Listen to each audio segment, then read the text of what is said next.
Hello, everyone. We are back with another Small Business Squad Presents Beyond the Launch. I'm here with Ken and Dave Bittner today. It's been a while. Summer got the best of us. We took some time off here for the summer, but we're back. And today we're going to talk about responding to a changing economy. Before we get started, I want everyone to know you see the ticker at the bottom. You can go to meetthesquad.com to learn more about what we have going on here. You can see prior episodes and series that we've worked on. You can learn more about Ken, myself, Dave, connect with other small business owners on our Facebook page. There's tons of things to do, but the first step is going down to meetthesquad.com. Without further ado, I'm going to bring in Ken and Dave to introduce us and get going. Thanks, Vince. I really appreciate being back on the air again. Really enjoyed it. Had good comments on the things that we had done over the past several months. I think they were very timely. But since we've done those throughout the summer, things have really begun to change a little bit in terms of the economy and at least what we hear in the news. And so while the past sessions focused on skills and management, and as you noted, are available on the YouTube channel, this next series of 8 to 10 sessions over the next several weeks is going to be talking about the changing economy and what those challenges are. And we're going to try to feature in each one guests. Today, our guest is Dave Bittner, who's been with us before. We're going to be able to bring in hopefully some new guests and some other individuals that are experts, as Dave is in the area. We're going to try to use some small business squad members. And if you haven't joined the small business squad, those listening should think about doing that.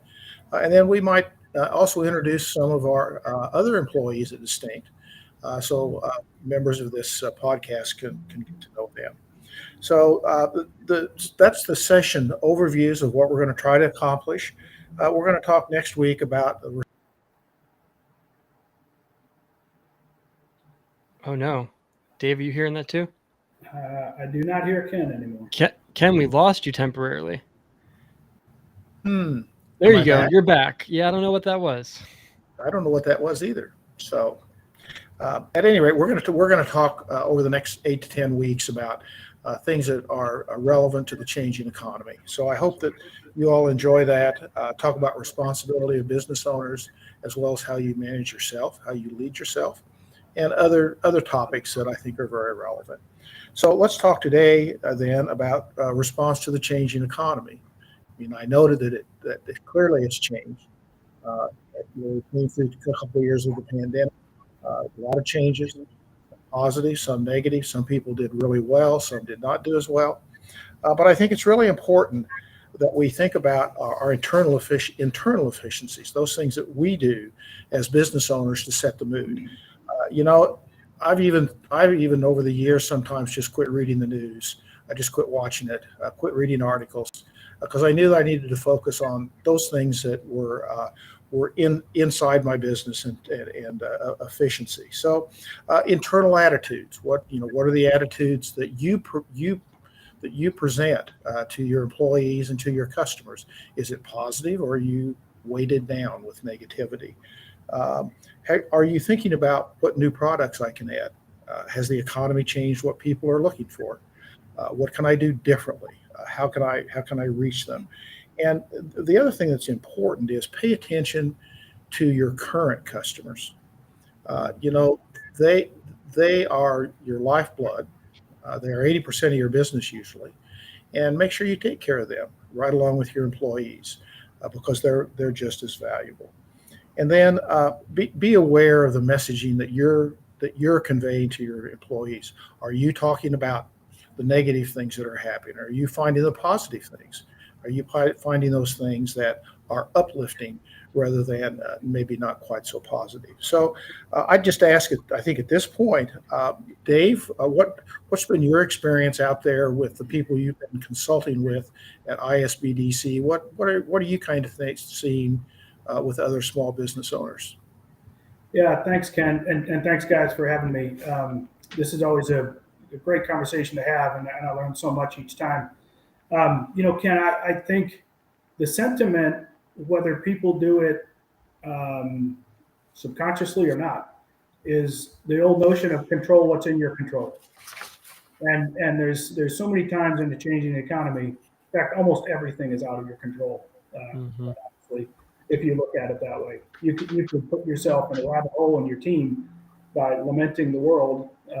When if you just focus on the things that you can handle and the things that you can influence, uh, not only does it move your business forward, but the other thing it does is people see accomplishments and they see little wins along the way, and it keeps your staff and your customers vibrant.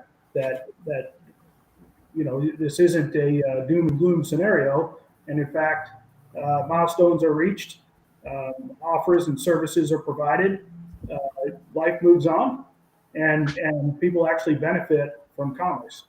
And I think the idea of keeping your head almost in the sand a little bit about, like you said, don't read the news. I completely agree with you. If you do, you better do it quickly, selectively, and get in and out. And for God's sake, read it. Don't listen to somebody badgering you about negativity. So, yeah, control what's in your control. It's always helped in the past. And the small business folks that I've been dealing with and advising the last 4 or 5 months here, those seem to be the winners, the ones that focus on that. So while I'm probably the senior member of this group and have been through maybe 2 or 3 of these cycles, yeah, well, no comment. You see the shine. Yeah. I know why you're wearing a hat. And back on subject, well, I've been through 2 or 3 of these cycles of different levels, different concerns. We actually purchased our first business in a down cycle because that was an opportunity at that particular point. Dave, I think you've been maybe through as many recessions as I have been, or slowdowns. Clearly, none of us have been through the Depression, but talk a little bit about what your experience was in your prior positions, and how you dealt with slowdowns or recessions or whatever we want to call them. Yeah, I think to start out with a comment, I think back to the '08 recession, and there was a sentiment going around, or maybe a joke that said, what's the difference between a recession and a depression? And a recession is when your friend or a neighbor loses their job, and a depression is when you lose your job. And that's how it was seen in my world. But, if I think back to the '08 downturn, I was up in the Midwest, and heavy manufacturing service operation that we had. And, it always came back to the things we should have done when times were good. And that is the basics. Just look at your costs, look at your efficiencies, look at your inefficiencies. Don't focus on things that are providing zero value. And those recessionary times, you could almost look at it and say, we need to pull back and then trench and wait it out. But in reality, the right thing to do is be active, get active, really look at your business and through a microscope and understand where you're not efficient and you're not bleeding costs. And then immediately get on a marketing program. Immediately start to look at how can I enhance my current customer base, because the competitors that are in my area are probably facing just the same challenges I am, and maybe they're not doing a good job dealing with it, and their customers are getting upset. So there's an opportunity to gain some market share in those times. But really, Ken, I think it, when you get past the fear of, oh my gosh, what can happen, and you start to just buckle down and look at how efficient or inefficient you are, you can really get some upside for your business that carries out of a recession. You always hear the statement, and I've heard it many times, that out of challenges comes opportunity. And yeah. I think that oftentimes, there's opportunity in times of challenge, and I think that's just such an important message. And I think that the other message is for your staff, for yourself internally, really for your customers. Stay positive. be encouraging, just stay positive, and you'd be surprised how much leadership from the top down, positive leadership, will make a difference in the way people react to each other when they come in. So, Vince, you've not necessarily, I don't, you were you around much in business in 2008 during that period of time? No. And to be honest, thinking back on that period of time, I was a freshman in college, but thinking back on that period always makes me wonder, what would it be like now? What would happen now? How do I prepare for that? Because I remember the devastation. Um, I That leads me to a question I want to ask both of you. I've always felt that a lot of my opportunity being a startup at that time, shortly after 2008, right? 2013 is when we started our business. I feel like my opportunity was because of a lot of the mix up that the recession caused, right? More people wanted to go into business for themselves. More people the economy was starting to grow again after the recession. So I'm curious, do you all think that there is, and maybe I'm jumping ahead, but for those who are prepared, do you think there is that light at the end of a tunnel when something does happen in the economy, maybe a couple years later? Is there that new growth that comes? Dave, I'd take that one to start with. Yeah, absolutely. And in my biased opinion on small business, I think small business generally leads the charge coming out of downturns. I worked at a large company during a downturn as well. And, look, we were the last one to hire. We were the last one to reinvest. And we just, wanted to make sure things were perfect before we got back in the game.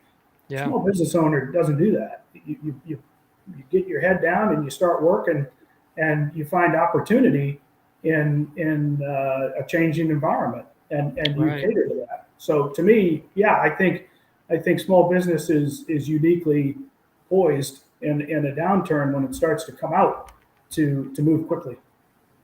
Yeah, I think that pivot can be much quicker. And the pivot during the time when things are a little bit slower can be much quicker as well. One of the advantages and one of the exciting things about small business is your ability to change things up, do things differently. Yeah. And Vince, you mentioned a word, and that's called, you said, if you're prepared. Yeah. And that's a real key. I think that one of the messages we should give in this small business arena is that you need to be prepared. You need to be conservative. We've talked before about saving money, about putting money back for these particular kind of times. Yeah. If you do that, you may do better during these times than you're doing when things are great. Yeah. And so, as a whole, so yeah, it can be a very positive experience. There's preparation, there's mindset, there's having encouraging people around you. And by the same token, again, supporting those people that work for you, that are your customers, that support you, is just terribly important, I think, in an economy of this particular type. But let's talk a little bit about those customers. Let's talk about how you exceptionally serve those customers that we were just kind of talking about. And so, Vince, do you want to talk a little bit about what you're doing in terms of serving customers and what you're trying to do exceptionally to keep this positive attitude that you have? Yeah, absolutely. So, there's a few different things we're doing. From an internal perspective right now, for Distinct, we're really focusing on engaging with our existing clients, giving back, connecting. We've hired a community manager recently to really just focus on client success. And we're building out partnerships with auxiliary services that can amplify our product, videographers, photographers, things like that, to help connect our clients with the resources to make them successful. We started things like the Small Business Squad and this podcast to really focus again on giving back, right? Do we hope that there's someone out there watching this who wants a website and wants to work with us? Sure, we'd love to work with you. But we hardly sell our services on this podcast, right? We're really trying to give back and connect. And I think that's really an authentic way to make connections that can eventually lead to business, but also help amplify our customers. The stronger our customers are, the more likely they are to survive a change in the economy and continue to be our customers. And that's really the end goal, right? To make sure they're successful and can keep working with us. Dave, you want to jump into that? I mean, it's an old sentiment, but boy, when times are tough, you got to take great care of your best customers, and you show them the dedication that you have for them and their well-being and whatever they need in tough times. Because when you come out of that, you'll get a big pop on word of mouth. Hey, they were always there for me. They always took care of me. But also, you learn how to be on edge all the time to make sure they're satisfied and happy. And a lot of time that builds into your culture of the business when you come out of a recession. So customer relationships,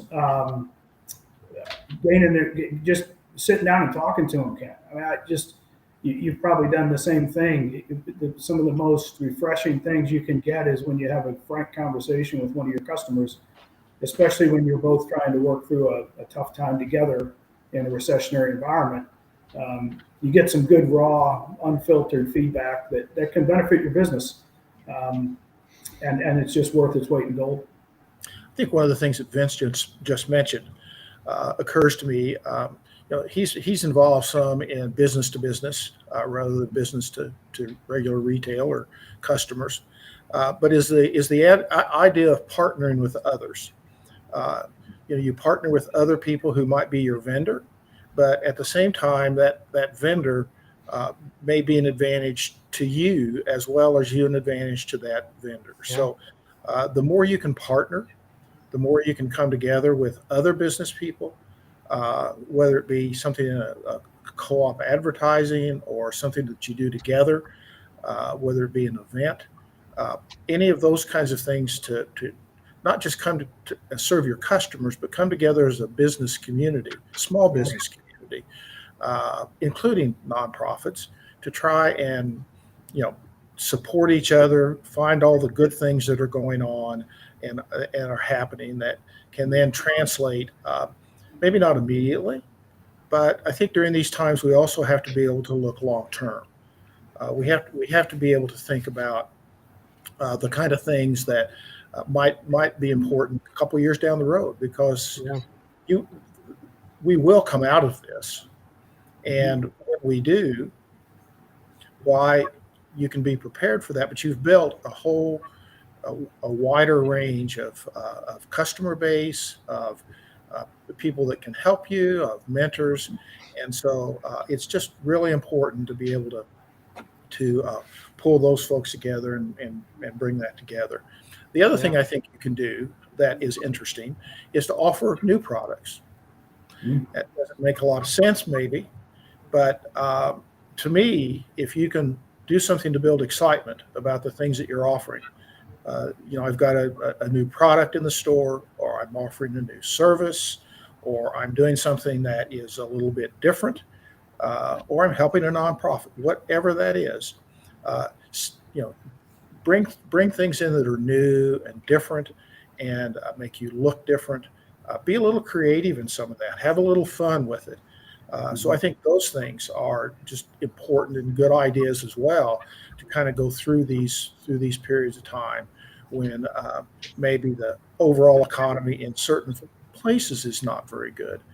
But we still hear that there are sectors that are doing well and there are sectors that are somewhat depressed.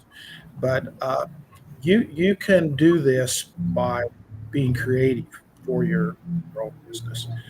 By the same token, when you do that, be cost effective. Make sure that what you're doing is returning money to you, is returning revenue. And so it's sometimes a little more important during these times that you pay attention to every dollar, where it's going, and what kind of return do you get on the dollar that you spend during this particular time. So, David, why don't you talk a little bit about the importance of financial resources, of budgeting, and those kind of things that do with long-term forecasting, those things that ISBDC does, frankly, at no charge, for small business people. Just a tremendous service. So, David? Sure, thank you. And I appreciate the opportunity to shamelessly plug what we got going at the Indiana Small Business Development Center.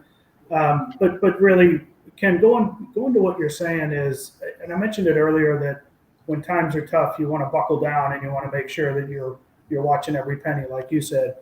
But you can't do that in a vacuum, and you can't just assume what's going on in your numbers. Really analyzing a good data set and sitting down with somebody and going through that and getting a good second set of eyes, whether it's a colleague, whether it's someone in your family, someone in business, or an advisor. Really, that's going to cut, because you live in it every day, and you're always going to see the things that you've been seeing. To get that second set of eyes to ask some questions, hey, why is that number so high, or whatever, that can be a really interesting feedback you get and cause you to think a little bit differently about your business. You really have to challenge your costs.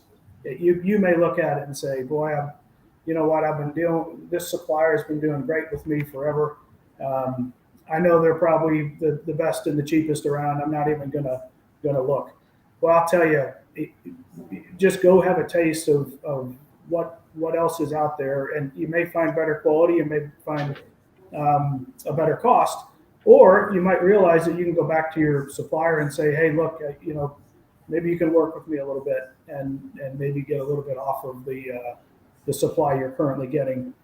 But again, as you continue to analyze your numbers, as you continue to analyze your business plan, the numbers might tell you to shift. To your point, you may say, boy, I've always wanted to pitch this product line into my portfolio and see if the customers like it. Well, what do you got to lose in a time where you're trying to eke out as much as possible? Now, you don't want to do that and have a bunch of product development costs and clean out your balance sheet. You definitely don't want to do that. But on the other hand, it could be interesting because you can be a disruptor in the market. But you have to look at the data. You have to do some analysis and force yourself to sit down and look at that forecast. And I would say a good action plan, although it could be tedious at times, putting together an action plan and putting together a Gantt chart or something that's going to keep you on task. That way it's not the flavor of the month.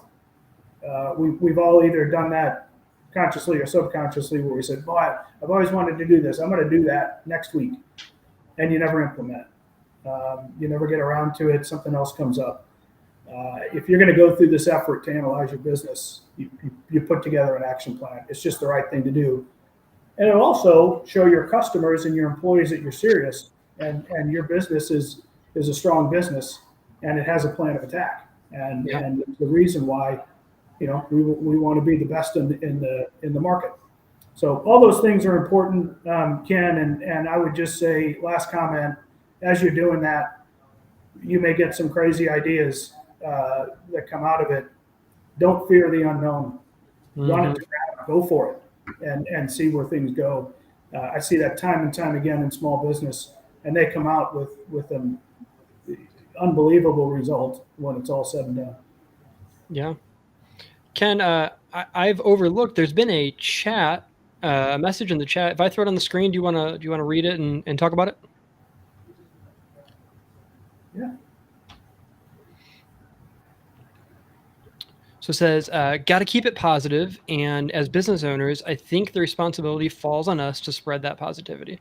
Our customers will feel it, our employees will feel it, and hopefully impact them to help them spread it. There is the rest of it's hidden. Let's see. There is a reason that business owners are the makers and shakers. We have the power to impact those around us and the community for good if we decide to do so. I find more opportunities tend to be available right now as long as you have the right presentation. Well, I apologize. I thought everyone could see that. I didn't realize that it was just us that could see that. But I think that's really sums up a lot of the message of this particular podcast. But the last sentence where it talks about how you can find opportunities during these particular times. Yeah. I think that's just a tremendous message to convey. And there are opportunities in business, but there are opportunities also personally. And so, you will grow as you learn from the challenges that we have during these particular times. Your business will become better, as we've talked about. And I think just to kind of go back a little, just to mention one of the things Vince said is now the question is now the time to prepare for things to change. Yeah. So I think it clearly is. It's clearly time to be conservative, but it's clearly time to prepare and put your financial house in order and put your expenses in order and those types of things, so that when things do change, you will come out of it much more quickly. And I think that's one of the things that is just terribly important to position yourself for here. Vince, what do you, huh? You're missing a chance for your favorite term, conservative risk. Yes, that's true. I'm surprised you didn't drop it. I thought about it, but that's true. It's no question about it. You want to be conservative, but you get prepared for risk, and it's always been true that whether it's an unhappy customer or whether it's challenges in the workplace, they need to be looked at as opportunities. Yeah. And when you begin to do that, those things that you might think are weaknesses can become strengths. Right. And the other thing I think oftentimes it's really easy to do in these times is you think you're the only one that's got a problem. Mm-hmm. You're not.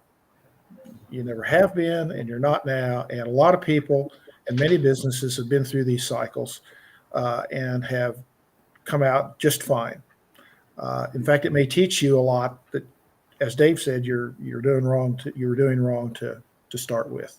Well, I think that's the perfect time to remind people that we have a community of business owners who are going through things just like you, and you can find them on Facebook by searching for the Small Business Squad, or by going to meetthesquad.com to join the squad. So you're not alone, and we have a great community there that's excited to support each other. Sorry, that was the perfect chance. I had to jump in. Oh, that's fine. Well, and also on businesssquad.com are all the past testimonials, the past profiles of business owners who have been successful.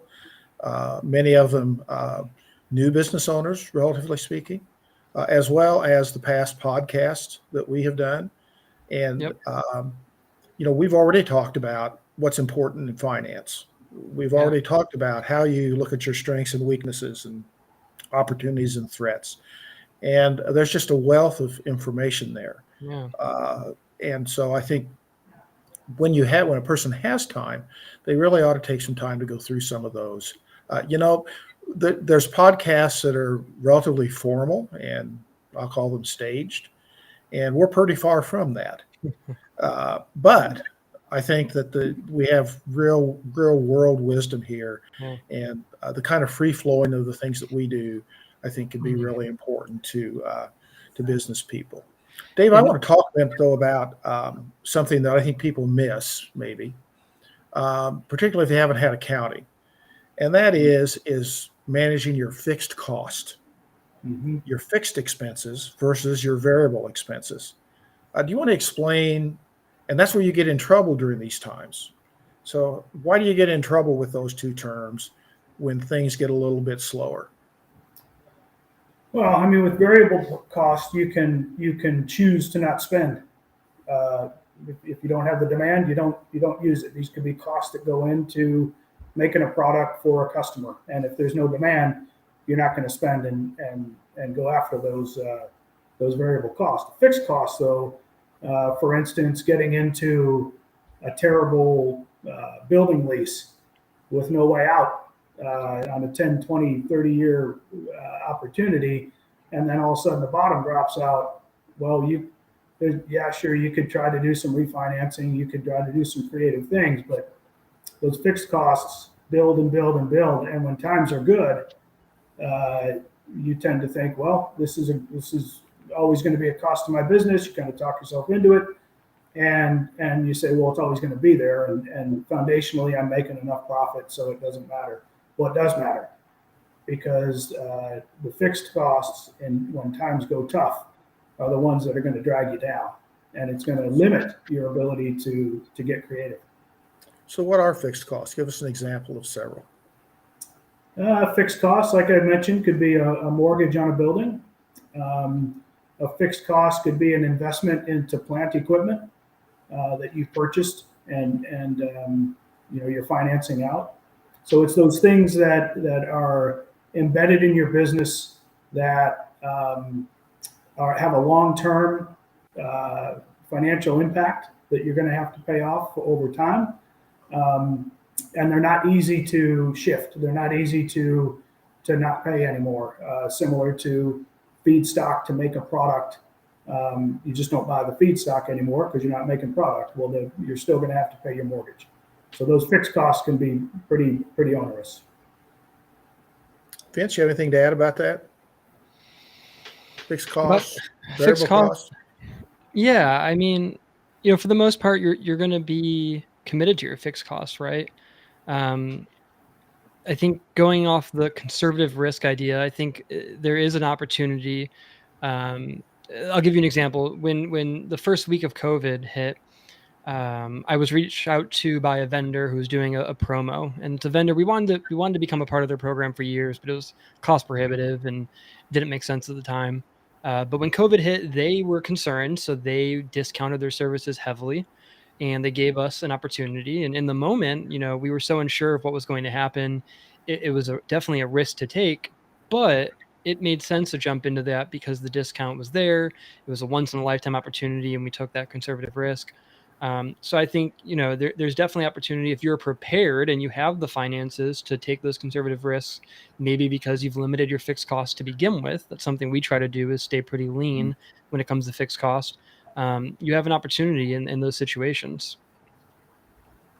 So let's talk a little bit about employees during this particular type of time. Yeah. Those are valuable folks who depend on a livelihood. Mm-hmm. And I think it's important for small business people to think about how you can be loyal to them during a period of time slowdown.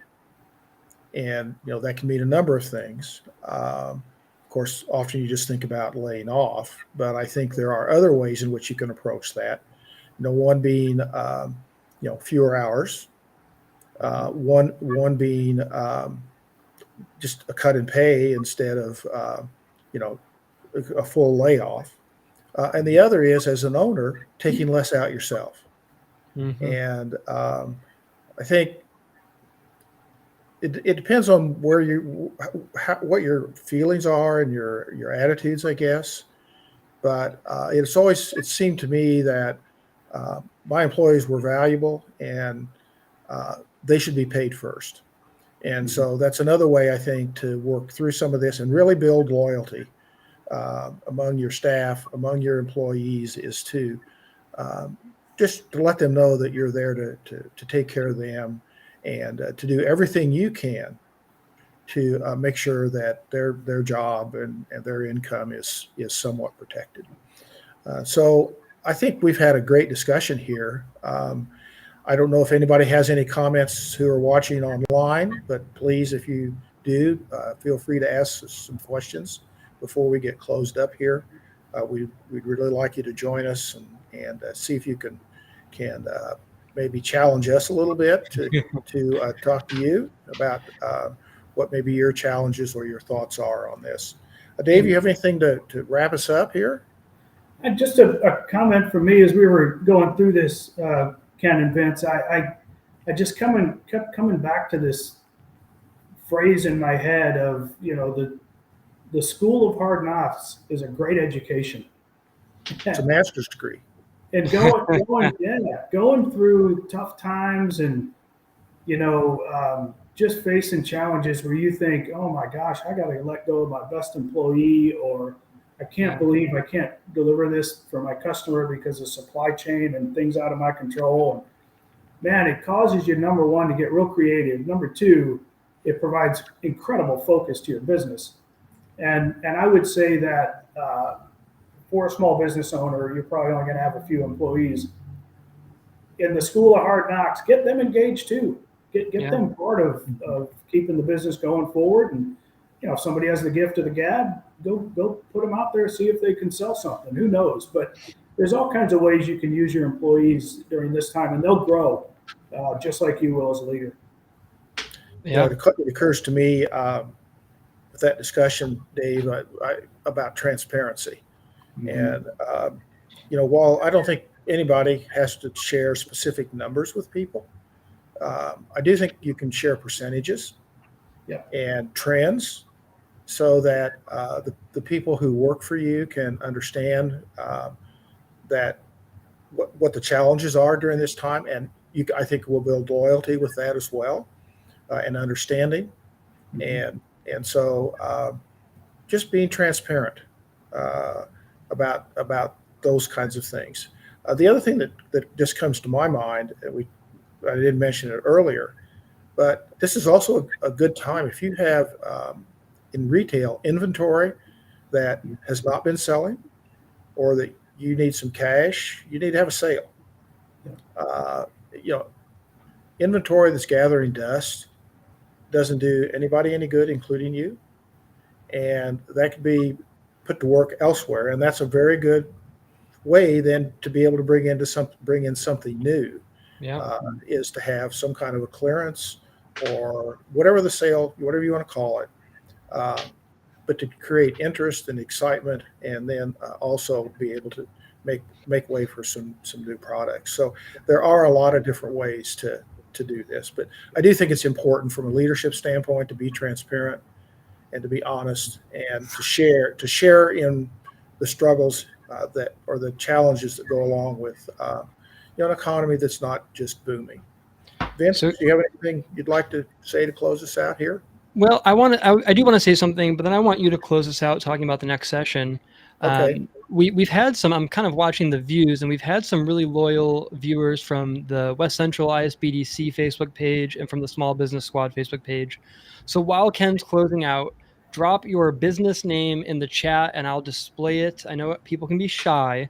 So I'm not asking you to ask questions. Just put your business name in the chat if you want to be displayed, and I'll put it on the ticker down below while Ken's closing us out. So some free promo as a thank you to those of you who have been loyally watching, and hopefully someone takes the time to type their business in there and get some free promotion. So Ken, why don't you go ahead and talk about what we have coming down the pipeline? I can do that. So first of all, I think it's important to point out the support system that Vince and I've had in these particular sessions that we've been doing over the last several months, Dave being one of those. And of course, Dave is a great resource affiliate with ISBDC and the services that they offer, and frankly, their extended network. You can get statistical information from ISBDC that you can't find anywhere else. And I think that's just, and it's free. That's the other thing that's about that. Vince, who is the administrator of Small Business Squad, also works in search engine optimization and, of course, web design. I've continued, and over the years, I've mentored individuals like Vince. I think it's been about 10 years now for Vince and I that we've been associated, but also believe strongly in the resources of a community through the nonprofit sector and those kinds of things. Look out to people like us, but also to your peers and advisory groups. And then the other thing is to use your professional advisors. If you have an accountant, remember, you pay them, and ask them questions and have them help you with your budgeting and your forecasting. The same thing's true with your banker or your insurance agent. If you need to work with your debt, or you have business loans, or you need a line of credit, you need to talk to your banker. In addition to that, you're going to have an insurance agent that maybe you should review your insurance. And so there's a number of these types of steps that you can take during these kind of times, and to use that network of people that will help you. So we're going to try to use some of those kinds of networks in our next few sessions. The next session next week is the responsibility of a business owner during uncertain times. And we hope that our guest will be an individual who was significantly impacted by the pandemic, and went through that and survived, and is continuing to try to grow their business. And I think that'll be very interesting for you all to hear. And then we're going to talk in several weeks about leadership and self-management. And one of the things that's just terribly important when we talk about keeping a positive atmosphere in our business is that we take care of ourselves, that we take care of our health, that we take care of our mental health, and that we manage ourselves so that we can manage our staff and our business well. So that's just the two that are coming up, but there are others on finding new markets and other different things that I think definitely will apply, that I learned and tried to apply with the 2 or 3 times that we went through downturns and interest rates of 15% and some of those kinds of things. So please feel free, folks, if you're listening, to contact any of us through the Small Business Squad. I urge you to join if you don't. And thanks for watching. Yeah. Thank you very much, everyone. Hopefully next time someone takes up the free promotional opportunity. But either way, anyone who's watching, go to meetthesquad.com to learn more and stay in touch. Ken, Dave, thank you guys. Thanks.